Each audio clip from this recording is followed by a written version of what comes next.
por estar aqui presente, com muito gosto, muito prazer. Queria agradecer ao Sr. Cônsul, é filho da minha universidade, portanto, fico com muito orgulho de ver quadros que nós formamos a representar Moçambique com tanto prestígio para o nosso país. Eu chamo Rui porque é um jovem cujo pai é meu amigo e colega, o grande defensor da ilha de Moçambique foi ele, o Luís Filipe, o pai do Rui, que chefiou, digamos assim, comandou os entusiastas da ilha de Moçambique e procurou todos os apoios para reerguer a ilha depois da destruição a seguir à independência de Moçambique. A ilha ficou completamente abandonada e conseguiram, inclusivamente, transformar a ilha num património mundial. Portanto, sem dúvida, eu vi a emoção com que apresentaste aqui a ilha de Moçambique.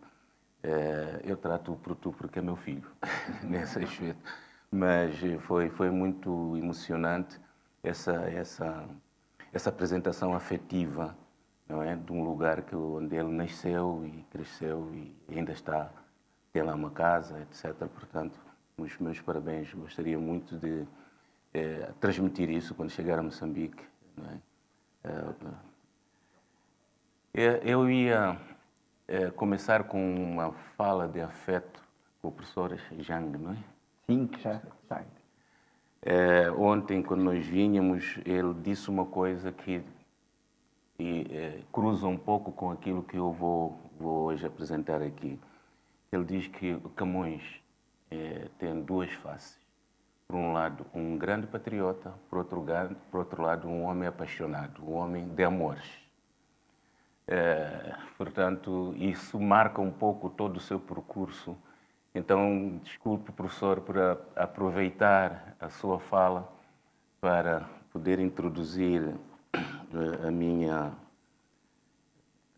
comunicação. Eu dividi a minha comunicação em duas partes. A primeira parte apresento Camões como fazendo parte de uma geração dos heróis do mar. Eu considero que essa geração construiu uma narrativa sobre Portugal numa perspectiva de construção do império sobre o mar. E isto é notável. Falei no outro dia que, contrariamente ao império português no Atlântico, no Índico os heróis são do mar, enquanto que no Atlântico são heróis da terra, porque deixaram o Brasil e Angola, e aqui, portanto, deixaram a memória do mar. E o professor Filipe, quando falou destas peças todas por onde Camões terá passado, de facto mostra que são pontos que ligam o mar. É nesse aspecto, portanto, essa é a primeira parte. A segunda parte é Camões, que faz um triângulo, para mim, portanto, Macau, Goa e Ilha de Moçambique. Portanto, é nessa perspectiva que eu peço a vossa indulgência. Questões metodológicas nós gostamos de ler para não começarmos a falar e nunca mais saímos daqui. Heróis do mar. Não há dúvidas de que Portugal se tornou na grande potência mundial do século XVI graças a seus feitos no mar e, sobretudo, com a constituição e consolidação do Império Português do Oriente. Documentos contemporâneos e posteriores atestam este facto. Quaisquer que tivessem sido as razões desta missão dos portugueses no mar, fossem elas económicas, comerciais, políticas, militares ou religiosas, o certo é que não se pode dissociar a notabilidade da história de Portugal no contexto das nações dos seus feitos no mar. Assim, é natural que se tivesse refletido com toda a naturalidade nas biografias das gerações que viveram este período notável, porque eram eles os protagonistas dessa história, bem como o seu reflexo na historiografia na ciência, na literatura, na poesia, no teatro e outras produções ficcionais nas áreas sociais e culturais. Comemorar 500 anos do nascimento de Camões é evocar tudo aquilo que, a partir de 1415, com a geração da Casa de Avis, se iniciou na história de Portugal com a conquista de Ceuta. A evolução das vicissitudes da história de Portugal ao longo dos séculos acaba por estar intimamente ligada a este olhar de grandeza dos portugueses no tempo real e da memória desta grandeza em tempos posteriores. Se não vejamos, nos primeiros versos do canto primeiro dos Lusíadas, eu vou apenas citar a primeira estrofe, as armas e os barões assinalados que da ocidental praia lusitana, por mares nunca de antes navegados, passaram ainda além da Taprobana, em perigos de guerras forçados, mais do que prometia a força humana, e entre gente remota edificaram novo reino que tanto sublimaram. E nos primeiros versos de A Portuguesa, que é o hino nacional de Portugal ainda hoje, o cruzamento entre a exaltação e a evocação da memória. Heróis do mar, nobre povo, nação valente e imortal, levantai hoje de novo o esplendor de Portugal entre as brumas da memória. O autor da Portuguesa, Alfredo Queiro, que produziu este poema em reação indignada contra a humilhação de Portugal sofreu quando, em 1890, teve de se vergar ao ultimato inglês, demonstra o simbolismo da frustração de todo um povo que, em tempos, viveu grandes glórias cantadas por Camões na sua obra épica e demais narrativas ligadas à historiografia das viagens e expansão.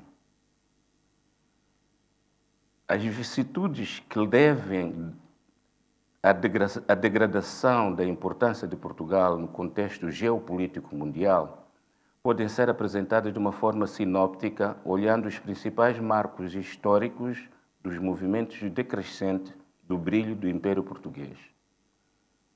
Vou apenas mostrar por linhas como é que Portugal começa a perder o seu grande brilho do século XVI. Alcácer Quibir, 1578, União Ibérica, 1580, invasões napoleônicas, 1803, fuga da Corte Real para o Brasil, 1807, independência do Brasil, 1822, guerras liberais, 1832, regicídio, 1908 e proclamação da República, 1910. À medida que a realidade vivida demonstrava a degradação da imagem construída, a evocação dessa grandeza tentava manter a chama do orgulho vivido. Camões e os Lusíadas têm sido, ao longo da história, utilizados como símbolos das várias tentativas de recuperar uma grandeza que foi vivida por Portugal. No século XX, por exemplo, na Segunda República, por iniciativa de Mário Soares, procurou-se promover as comemorações com dimensões memoráveis através da criação da Comissão Nacional para a Comemoração dos Descobrimentos, dos 500 anos dos descobrimentos, que foi até presidida por Vasco Graça Moura, de 3 datas importantes. Primeira data, Portugal promoveu, em 1992, em conjunto com a África do Sul, as comemorações dos 500 anos da passagem do Atlântico para o Índico, levada a cabo por Bartolomeu Dias, vencendo mitos e medos do Cabo das Tormentas, o Cabo da Boa Esperança, ou simplesmente o Mostrengo ou a Adamastor. 2. Em 1998, Portugal, porém, não conseguiu realizar com a Índia a chegada de Vasco da Gama a Calicut, ocorrida em 1498, pois a Índia rechaçou qualquer hipótese de comemorar esta efeméride porque considerou peregrina a ideia subjacente a essas comemorações. pois Mário Soares cometeu a gafe histórica de denominar esses feitos de encontro de culturas. Para a Índia, não houve nenhum encontro de culturas, mas sim invasão, ocupação e dominação militar, o que, aliás, é expressamente assumido se atentarmos aos últimos versos da primeira estrofe do canto primeiro. Mais do que prometia a força humana, entre gente remota edificaram novo reino que tanto sublimaram. A Índia reforçava a sua posição, reafirmando que comemorar 1498, como se fosse um encontro de culturas, seria o mesmo que Marrocos aceitasse comemorar com Portugal 1415 como encontro de culturas pela conquista de Ceuta. Terceiro, o Brasil, no entanto, abraçou com entusiasmo a iniciativa de Mário Soares e em 2000 realizaram grandes festividades, tendo como polo as que ocorreram na cidade de Porto Seguro, na Bahia, tida como ponto de chegada de Pero Vaz de Caminha. É nosso entendimento que Portugal tentava, com estas iniciativas, contrabalançar a grande perda de influência no contexto das nações, verificada nos últimos séculos, que tinha como denominador comum a África, a Índia e o Brasil, que tanto deram visibilidade aos portugueses na sua saga marítima. Por outro lado, o Estado Novo, antes da iniciativa de Mário Soares, comemorando em 1940 os 800 anos da existência de Portugal, 1140-1940, e os 300 anos do fim da União Ibérica, 1640-1940, também promoveu um grande evento que chamou a Grande Exposição do Império, que movimentou cerca de 3 milhões de visitantes. Salazar, no poder havia há pouco mais de meia dúzia de anos, após o golpe de Estado de 28 de maio de 1926, tentava reconstruir a ideia da resistência de um país que, ao longo dos séculos, foi construindo os alicerces com fronteiras continentais mais sólidas e mais antigas do mundo. E o slogan Portugal do Minho a Timor misturava mito, história e realidade no imaginário nacional, tentando reavivar a ideia de extensão, grandeza e importância do império que já não existia. Comparando a ideia de Mário Soares de comemorar as maiores grandezas da saga portuguesa e a exposição do mundo português em 1940, verificamos que já atrás nos referimos que a grandeza do império perpetua-se no imaginário português, através da memória, e que os protagonistas dessa história são muitas vezes evocados em função dos interesses do momento, sobretudo interesses políticos. Muitas vezes a academia até é colateral nestas ocasiões. Este encontro, realizado aqui em Macau, procura comemorar Camões. E é minha intenção integrar Camões no contexto da sua geração, na história de Portugal e no Oriente. Os Lusíadas é um poema que marca de uma forma clara a cadência dos acontecimentos verificados no Oriente e que irradiam para outras formas narrativas sobre a mesma época, nomeadamente crônicas, narrativas fantásticas, textos científicos, bem como várias correspondência. Desde Décadas de João de Barros, Diego do Couto, Peregrinação de Fernão Mendes Pinto e colóquios de Simples e Drogas, Coisas Medicinais da Índia, de Garcia da Horta e outros escritos da época.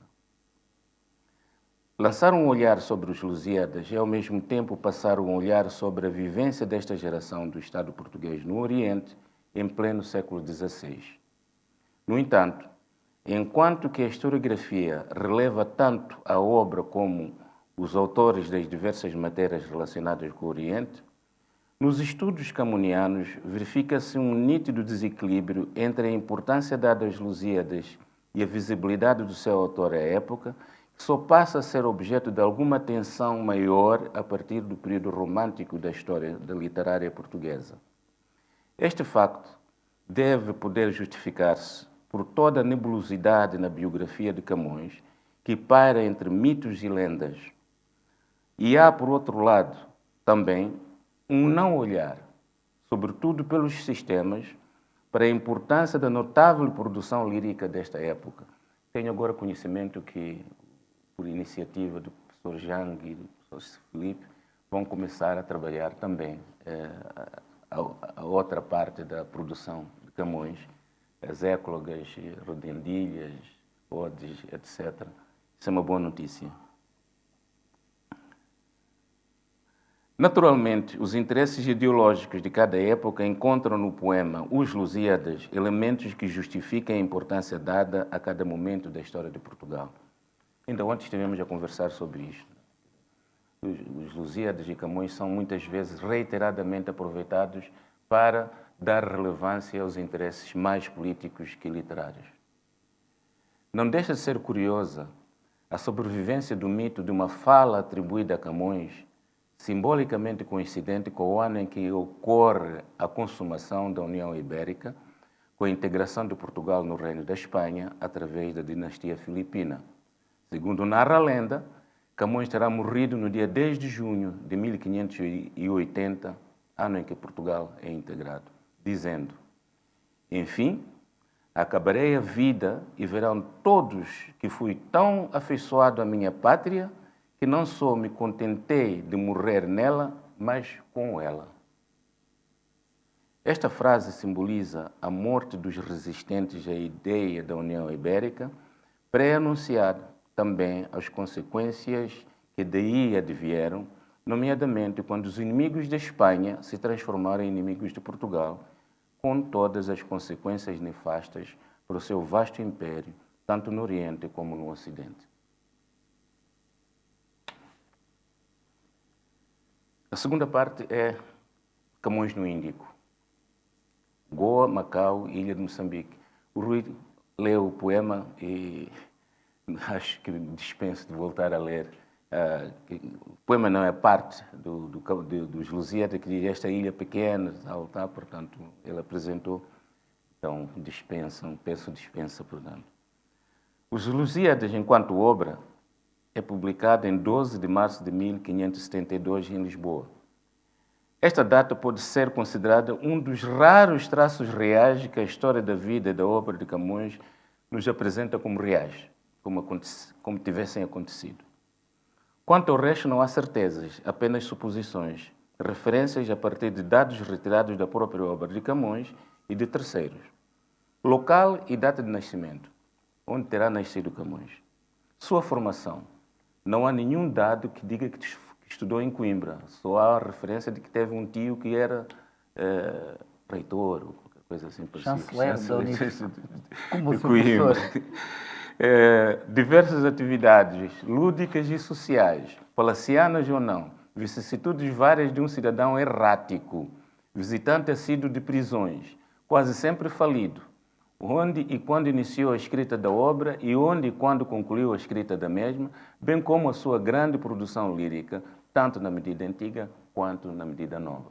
Portanto, tudo isto são, de facto, um manancial enorme que desafia os estudiosos, os camonianos, sobretudo, a trabalhar o resto da vida para poder chegar a algumas certezas.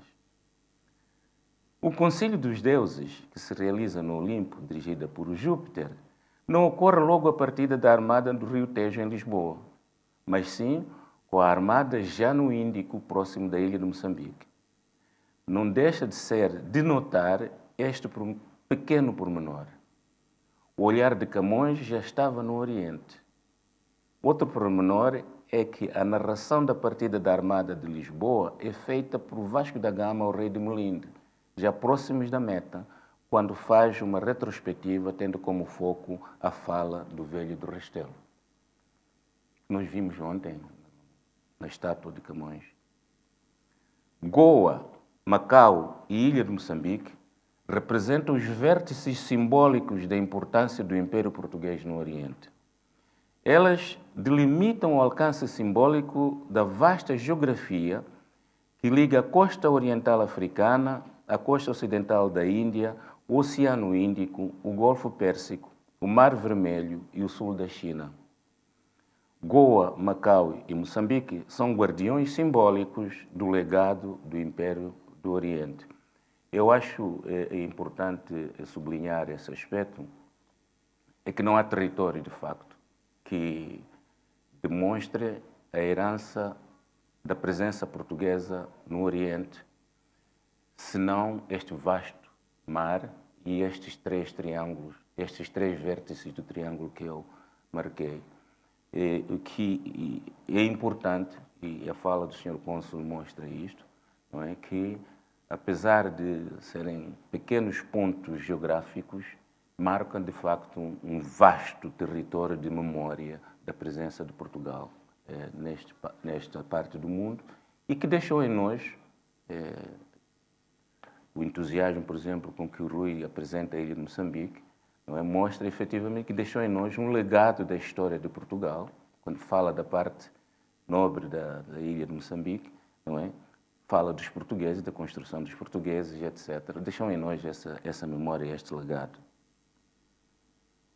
Através de textos históricos produzidos à época para o Reino de Portugal manter a sua administração sobre o vasto território, sobretudo marítimo, do Império, teve que dispor de várias gerações de cidadãos heroicos que viviam, sobretudo, de combates e de alianças fluídas e muita hostilidade. Camões retrata esta realidade desde o início da missão de Vasco da Gama, depois de ter passado o Cabo de Boa Esperança, não fugindo à realidade narrada na história, mas dando-lhe a emotividade que o poema épico exige. Através de extratos e referências bibliográficas que narram a história da vida dos portugueses no Oriente, podemos deduzir que Camões foi militar, combateu durante a sua primeira estadia em Goa por 3 anos, naquela zona do Golfo Pérsico, Mar Vermelho, Malaca, etc. Andou a combater por aqueles lados todos, tendo permanecido mais ou menos 3 anos à espera da nova colocação, como mandavam as regras da alocação à época dos quadros do vice-rei, período esse que Camões viveu em pândegas, prisões e brigas em Goa, após o qual foi enviado para Macau como provedor de defuntos. Isso também parece que está comprovado. Em 1565, Camões regressa a Goa. Há uma lenda de um eventual naufrágio, o episódio heróico e fantástico no verdadeiro sentido de fantástico, de ter nadado com um braço e com o outro ter segurado o manuscrito dos Lusíadas, não tendo conseguido salvar a sua amada Atina Men. Portanto, bom, o professor Filipe depois poderá explicar este episódio fantástico, de facto, de nadar com uma mão e outra salvar o manuscrito. Para mim é fantástico, de facto. Sobre este episódio, os comunistas têm especulado que houve sim um naufrágio e que o mesmo foi objeto de uma investigação por suspeição de contrabando. Já havia contrabando na época. Que o naufrágio foi provocado por excesso de peso. A importância da evocação destes espaços de Camões entre 1554 e 1565 prendem-se com o facto de que pouco tempo que sobrou a Camões para ficar na ilha de Moçambique de 66 a 69, ter deixado um legado de maior importância para a literatura do Índico no contexto da literatura moçambicana. Camões, já falido, é remetido para o reino em 1566, porém, chegado à ilha de Moçambique, para a quarentena obrigatória de todas as naus que iam para a Índia ou regressavam ao reino para o pousio na ilha, à espera de condições climatéricas favoráveis, das monções no sentido ascendente para a Índia e das tempestades na transição dos 2 oceanos de Cabo das Tormentas. Camões não pôde prosseguir a viagem, tendo ficado retido na ilha, onde permaneceu por 2 anos, até que em 1569 seu amigo Diogo Couto o resgata, pagando-lhe todas as dívidas. Isso é um facto. O Diogo de Couto retrata isto. Uma nota importante é o facto de Marcelo Caetano, em 1969, a quando da visita à então colônia de Moçambique, ter participado com pompa e circunstância nas comemorações do 4º centenário da estada de Luís de Camões na ilha de Moçambique. na ilha de Moçambique. As razões desse acontecimento oficial são profundamente políticas. Em 69, Portugal já enfrentava a luta armada de libertação de Moçambique e de Angola, da Guiné, etc. E Marcelo Caetano vinha tentar vender uma ideia que depois Spínola vai retomar de uma confederação de Estados. Portanto, as províncias passaram a chamar-se Estado, Estado de Moçambique, Estado de Angola, etc. Então, e uma certa liberalização, a chamada Primavera marcelista, que permitia, de facto, que quadros moçambicanos, africanos, pudessem ascender ao Parlamento português e também na governação das colónias. Portanto, E a estátua é dessa altura. A estátua exatamente, foi Baltasar Rebelo de Sousa que eu falo aqui. Portanto, as razões dessas são políticas, né? Pois Portugal, mais particularmente o Estado Novo, vivia um estretor da sua presença enquanto potência e império colonial, enfrentando lutas de libertação no continente africano e em Timor-Leste. Apenas como uma nota de curiosidade, o governador-geral de Moçambique, à época, era Baltasar Rebelo de Sousa, pai do atual presidente Marcelo Rebelo de Sousa, presidente português, que foi quem concebeu e mandou organizar esta efeméride, que não teve absolutamente nada a ver com o movimento literário nem com o movimento acadêmico. A sua evocação teve como fim reforçar Camões e os Lusíadas têm merecido recorrentemente o piscar do olho por parte dos sistemas.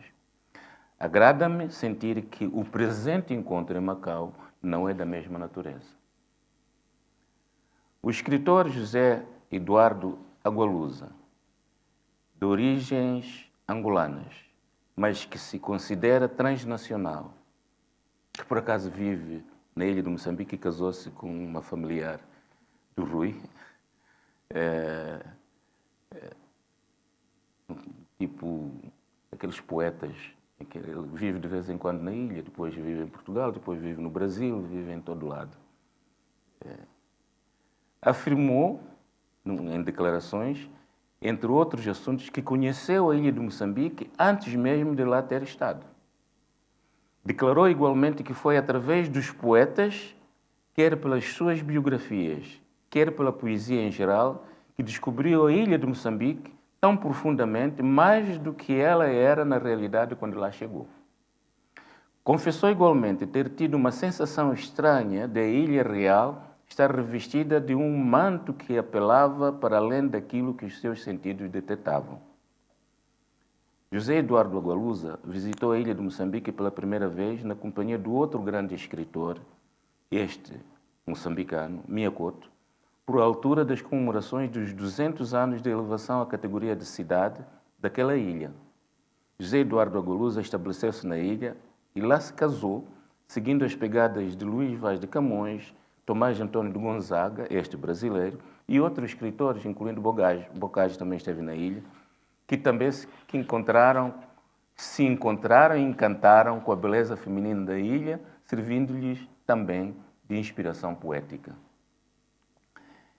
Importa referir que a evocação deste escritor de origem angolana deve-se ao facto de o mesmo ter legitimado a sua condição de transnacional por ter produzido obras que atravessam geografias restritas, passando a pertencer a diversos espaços que testemunham a presença do Império Português no mundo, nomeadamente através de obras Nação Crioula, Um Estranho em Goa e Barroco Tropical, constituindo um traço de versão entre o Índico e o Atlântico.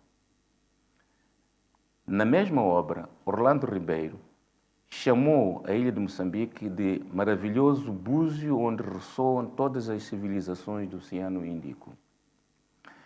Ricardo Barradas, no seu livro Ilha de Moçambique, História da sua História, publicado em 2018, traça-nos uma apurada investigação sobre a ilha de Moçambique e tudo quanto à volta dela se desenvolveu, desde antes da chegada dos portugueses até os nossos dias.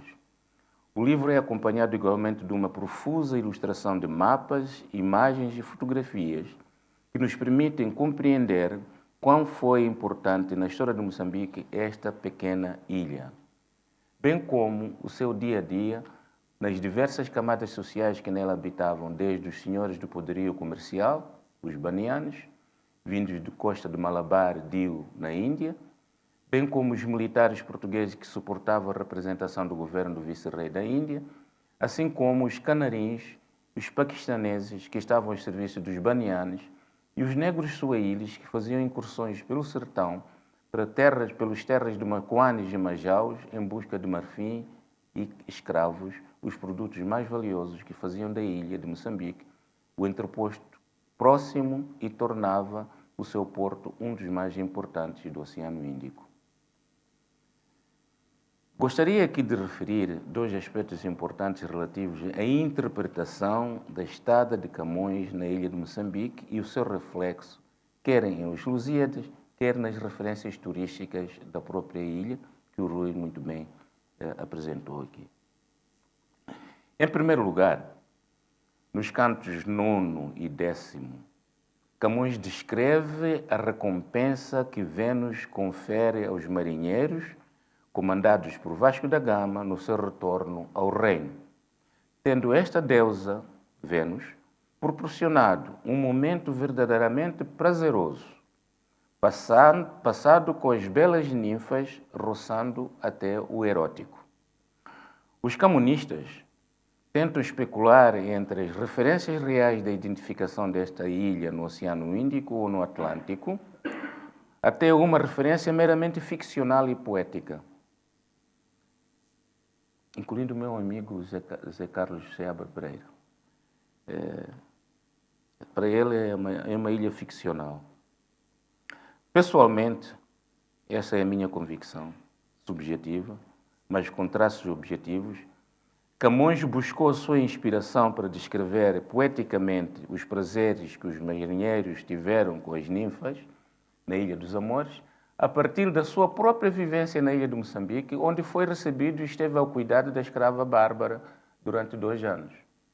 Daí a minha dúvida que aquela casa que o Rui apresentou, a casa de Camões, seja realmente aquela casa, porque Camões estava falido, não podia ter uma casa como aquela. Camões foi recolhido e a escrava Bárbara era prostituta.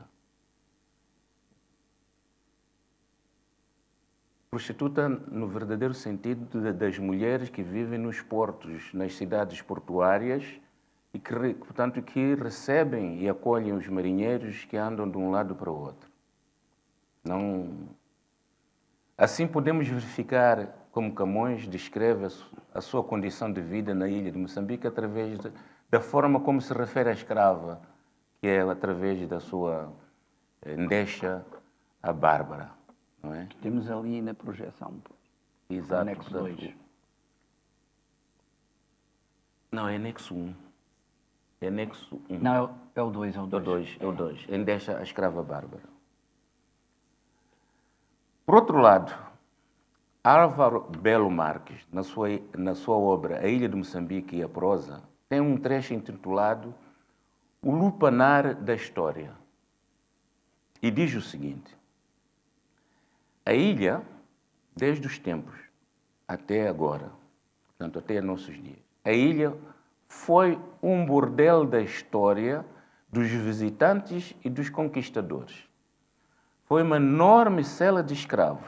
Foi um porto fértil, feira franca de exploração humana.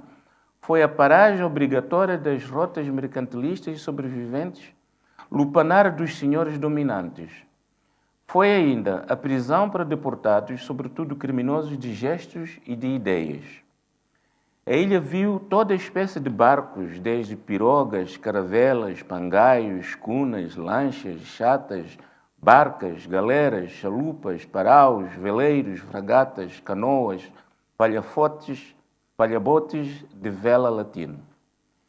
A ilha viu pretos, indianos, brancos, amarelos, mistos e rosados. Viu ladrões, piratas, mercantilistas, colonialistas e demais usurpadores. Viu tangas em corpos nus e dourados e vistosas fardas de simbolismo pomposo. A todos deu comida, cama, coxas abertas. em troca recebeu panos, filhos e, por vezes, uma estranha doença chamada sífilis. Segundo o professor Felipe, Camões morreu de sífilis. Provavelmente apanhada na ilha. Estas citações e transcrições permitem-me, do ponto de vista da teoria literária, considerar que Camões tinha matéria suficiente de inspiração poética para produzir esteticamente aquilo que foi a sua vivência e a história da ilha de Moçambique.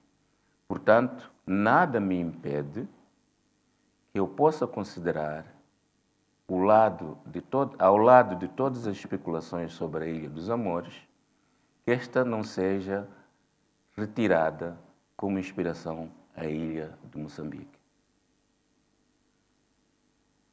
Por outro lado,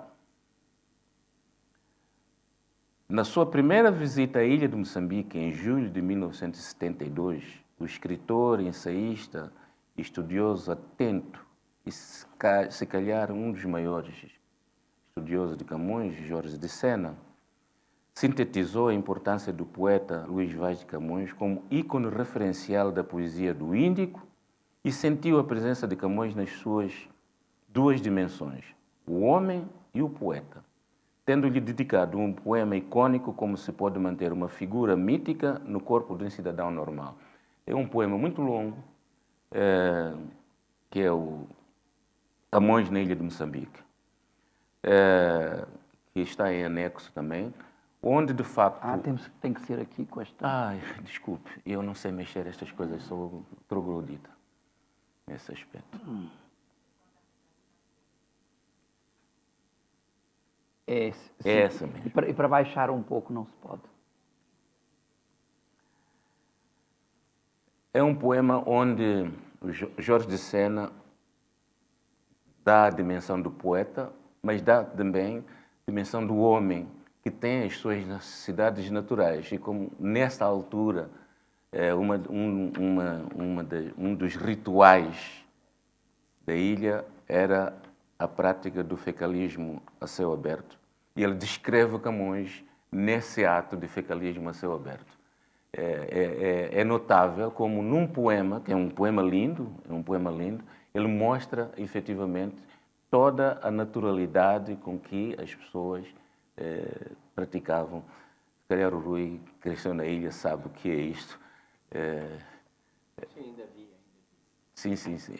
É um ritual, vão pais, filhos, genros, noras, etc., em fila indiana e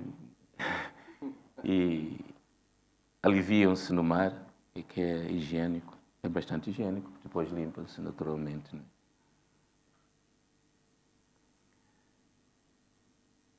No poema Camões na Ilha de Moçambique, traça o retrato do gênio como a alma de um cidadão que vive as condições reais de uma ilha problemática.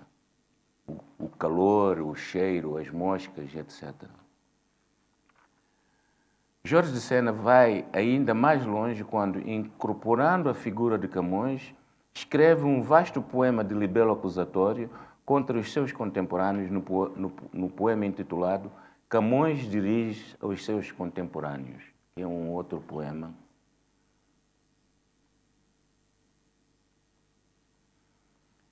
E, por fim, o poeta contemporâneo Nelson Saúde homenageia Camões, tornando um poeta dos poetas com o poema intitulado A Ilha dos Poetas, em que põe como o Camões como o porta-estandarte da poesia do Índico.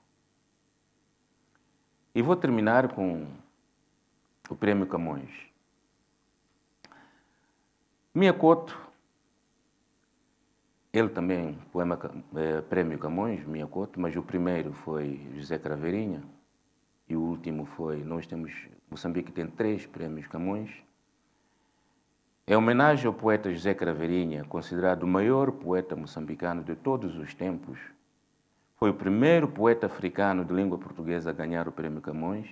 Mia Couto ficciona, num belo texto, a visita de Luís Vaz de Camões ao poeta resmungão José Craveirinha para homenageá-lo pelo facto de ter ganho o mais prestigioso prémio seu homônimo.